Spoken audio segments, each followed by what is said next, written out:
नमस्कार दोस्तों, स्वागत है आपका छा गए नेताजी शो में। वही मंच जहां बिहार के सियासत की वो कहानियां सुनाई जाती हैं जो किताबों में नहीं मिलती, जो अखबारों में छिप जाती हैं, लेकिन जनता के दिलों में हमेशा जिंदा रहती हैं।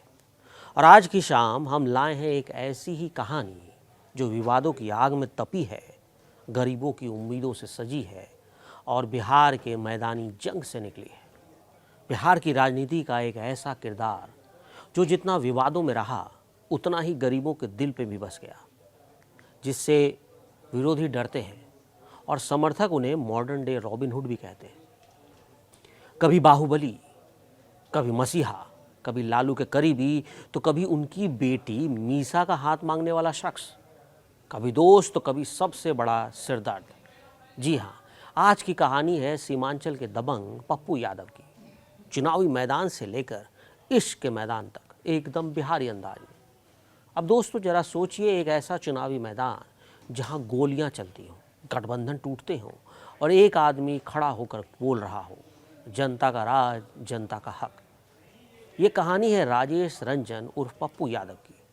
पूर्णिया के गलियों से निकलकर दिल्ली की संसद तक पहुंचे इस शख्स की जिंदगी किसी फिल्मी स्क्रिप्ट से कम नहीं। इसमें एक्शन है, रोमांस है, ड्रामा और सस्पेंस भी है। तो चलिए शुरू करते हैं ये चुनावी सफ़र, जहां हर कदम पर वोट का खेल है और हर मोड़ पर सियासत का तूफान। अब वो साल था 1967, जब पूर्णिया जिले के लक्ष्मी मंडल में एक बच्चा पैदा हुआ। नाम रखा गया राजेश रंजन। घर यादव परिवार का था, दादा सरपंच थे और राजनीति खून तो जैसे रगों में रचा बसा था। लेकिन पप्पू का बचपन उतना आसान नहीं था। स्कूल के दिनों से ही झगड़े और मारपीट जैसी हालात थे, जैसे कोई योद्धा बन रहा हो। 12वीं में कटिहार कॉलेज में एक छात्र की हत्या का भी इल्ज़ाम लगा। जेल भी गए, लेकिन पढ़ाई जारी रखी। और जेल में ही पप्पू की असली राजनीतिक शायद नींव पड़ी हो। वहीं मुलाकात हुई अर्जुन यादव से, जो पूर्णिया के बड़े बाहुबली थे। 1987 में अर्जुन यादव की हत्या हो गई और पूरा गैंग पप्पू के हाथों में आ गया। और यहीं से शुरू हुई कोशी सीमांचल की वो कहानी जहां बाहुबल की राजनीति चाबी बन गई। हथियारों की चमक, गैंग की लड़ाई और सत्ता की सीढ़ियां, सब कुछ इस कहानी का हिस्सा बना। लेकिन जहां ताकत होती है वहां दुश्मनी भी आती है। सामने थे आनंद मोहन सिंह, राजपूत नेता, मंडल विरोधी और खुद को बनाने वाले बाहुबली। मंडल आंदोलन के वक्त दोनों आमने सामने आ गए। गोलियां चली, लाशें गिरी, इलाका कांपने लगा। पप्पू यादव बन गए सीमांचल के डॉन। महज 23 साल की उम्र में 1990 में पूर्णिया से निर्दलीय चुनाव भी लड़ा और जीत भी गए। जनता दल ने टिकट नहीं दिया था, लेकिन पप्पू ने जनता को ही टिकट बना लिया। और अब आता है लालू प्रसाद यादव का चैप्टर। कर्पूरी ठाकुर के निधन के बाद पप्पू यादव ने लॉबिंग की अपने ही रिश्तेदार अनूप यादव के खिलाफ, ताकि लालू को विपक्ष का नेता बनाया जा सके। और हुआ भी कुछ ऐसा। 1990 में लालू को मुख्यमंत्री बनने के लिए 41 विधायकों की जरूरत थी। पप्पू यादव ने 11 निर्दलीय जुटाए। लालू मुख्यमंत्री बने, लेकिन वहां से ईगो की दीवारें भी खड़ी हो गई। लालू को लगा कि ये पप्पू यादव बहुत तेजी से यादव राजनीति का चेहरा बन रहा है और शायद वो उत्तराधिकारी भी बन जाएगा। लालू ने चेतावनी दी, यादवों का नेता बनने की कोशिश मत करना। लेकिन पप्पू कहाँ रुकने वाले थे। लालू के घर आना जाना बढ़ा, परिवार से नज़दीकियाँ बढ़ी और फिर वो किस्सा शुरू हुआ जिसने सियासत को भी हिला दिया। पप्पू को लालू की बड़ी बेटी मीसा भारती से प्यार हो गया। उन्होंने खुद जाकर लालू से कहा कि मीसा को ब्याहना चाहता हूं, लेकिन लालू का गुस्सा 7वें आसमान पर था, वो राजी नहीं हुए। पत्रकार शंकरसन ठाकुर की किताब द ब्रदर्स बिहारी में लिखा है कि लालू बाहुबली दामाद नहीं चाहते थे और बाद में 1999 में मीसा की शादी इंजीनियर शैलेश से कर दी गई। रिश्ता टूटा, लेकिन पप्पू की जिद नहीं टूटी। ये ब्रेकअप सियासत में भी दिखा, कभी करीबी, कभी दुश्मनी। लेकिन टूटे दिल का असर ये हुआ कि राजनीति में पप्पू और मजबूत होकर लौटे। 1951 में आरक्षण विरोधी आंदोलन के दौरान उन पर हिंसा के आरोप लगे थे। एनएसए के तहत जेल गए, लेकिन जेल पप्पू के लिए सजा नहीं, एक नया मंच बन गया। वहाँ एक कैदी विक्की ने अपनी बहन रंजीत की फ़ोटो उन्हें दिखाई। फ़ोटो एल्बम वो देख रहे थे। टेनिस खेलती हंसती लड़की। पप्पू का दिल धड़कने लगा। जेल से ब्लैंक कॉल शुरू हुए, बातें हुई और फिर मोहब्बत भी।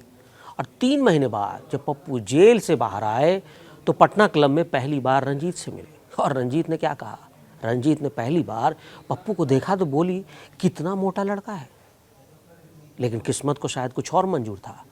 मुलाकातें बढ़ी, प्यार गहराया और जब रंजीत ने ना कहा तो पप्पू ने नींद की गोलियां खा ली। ये कहते हैं अस्पताल पहुंचे, रंजीत पिघल गई और शादी तय। मगर विवादों का पीछा पप्पू का पीछा नहीं छोड़ा। 1995 में पुरुलिया हत्याकांड में किम डेवी ने कहा पप्पू ने भगाने में मदद की। 1998 में अजीत सरकार हत्याकांड, दिन दहाड़ 107 गोलियां चली और पप्पू मुख्य आरोपी बने। साल 2004 में गिरफ्तार हुए, 10 साल जेल में रहने के बाद 2013 में बरी हुई। जेल में मोबाइल, वीआईपी ट्रीटमेंट बिहार की सियासत का हॉट टॉपिक बन गया। ये विवादों में भी रहा। इन सब के बीच उनकी राजनीति जारी रही, कभी राजद में, कभी समाजवादी पार्टी में, और 2014 में पूर्णिया से राजद टिकट पर सांसद बन गए। लेकिन पप्पू की असली ताकत क्या थी? गरीबों के बीच पकड़ और भाजपा के खिलाफ सख्त बयानबाजी। वो कहते थे कि भाजपा गरीबों की दुश्मन है, पर 2015 में ये कहानी पलट गई। लालू ने तेजस्वी को उत्तराधिकारी घोषित किया, पप्पू नाराज हो गए। फिर दिल्ली में 6 फरवरी 2015 को पीएम मोदी से उन्होंने मुलाकात की और बाहर निकलकर कहा कि लाल बहादुर शास्त्री और इंदिरा गांधी के बाद मोदी सबसे दृढ़ इच्छा शक्ति वाले प्रधानमंत्री हैं। बस सियासत में क्या था, भूचाल आ गया। लालू ने आरोप लगाया कि भाजपा से सांठगांठ कर दी है और अप्रैल में कारण बताओ नोटिस उन्हें जारी हुआ और मई में राजद से 6 साल के लिए निष्कासित कर दिए गए। अगर उस वक्त भाजपा और पप्पू में समझौता हो जाता तो बिहार की सियासत का शायद नक्शा बदल जाता। लेकिन बात नहीं बनी। पप्पू ने अपनी पार्टी बनाई, जन अधिकार पार्टी। 64 सीटों पर लड़े, एक में भी जीत हासिल नहीं हुई, लेकिन जनाधार कायम रहा। उन्होंने लालू के खिलाफ कई बार मैदान मारा और सीमांचल में अपना दबदबा बनाए रखा। 2024 लोकसभा चुनाव में निर्दलीय लड़े और पूर्णिया से जीत भी गए। अब 2025 के चुनाव की हवा चल रही है। नीतीश कुमार एक बार फिर पाला बदलने की खबरों में है। पप्पू यादव ने बयान दिया कि एनडीए को वोट नहीं मिलेगा, महागठबंधन की सरकार बनेगी और नीतीश को बीजेपी सम्मान नहीं देगी, लेकिन कांग्रेस उनका स्वागत करेगी। ये बयान पप्पू यादव का है, यानी इशारा साफ, नीतीश एनडीए छोड़ो और कांग्रेस में शामिल हो जाओ। पप्पू यादव इसलिए चर्चा में है, खुद कहते हैं मैंने राजनीति को सेवा बनाया लेकिन राजनीति ने सजा दी। वो खुद को मसीहा मानते हैं और शिकारी भी। आगे क्या होगा, मुस्कुराते हुए कहते हैं जनता का खेल बाकी है। बिहार की सियासत में लालटेन बुझे या हाथ थके, लेकिन जब पप्पू मैदान में उतरते हैं तो सीमांचल जाग जाता है, क्योंकि यहाँ की राजनीति सत्ता की नहीं, इज्जत और ज़मीन की लड़ाई है। और इस लड़ाई का सबसे जिंदा दिल चेहरा है पप्पू यादव, बाहुबली भी, बागी भी और बिहार के दिल के पप्पू भी।